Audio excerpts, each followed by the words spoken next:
এবার একটা 30 ডিগ্রি কোণ আঁকতে চাই। 30 ডিগ্রি মানে কি, 60 ডিগ্রি একে অর্ধেক করে দিলেই তো হচ্ছে।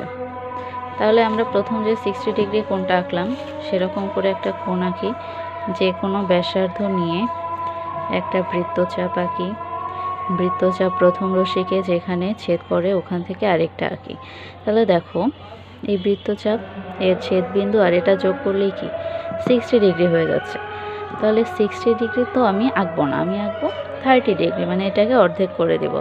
তাহলে দেখো প্রথম বৃত্তচাপ এবং এই রশ্মিটা যেখানে ছেদ করে ওই ছেদবিন্দু দিয়ে কি করব, এই ডান পাশে গিয়ে আরেকটা বৃত্তচাপ আঁকি এবং 60 ডিগ্রির জন্য যেখানে আমি যোগ করতাম সেই ছেদবিন্দুতে কম্পাস রেখে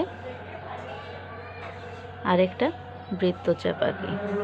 ঠিক আছে, তাহলে এই দুইটা বৃত্তচাপ এবং প্রথম রশ্মির প্রথম পয়েন্টটা যোগ করে দিলে হয়ে যাবে কি 60 ডিগ্রি এর অর্ধেক, মানে 30 ডিগ্রি কোণ।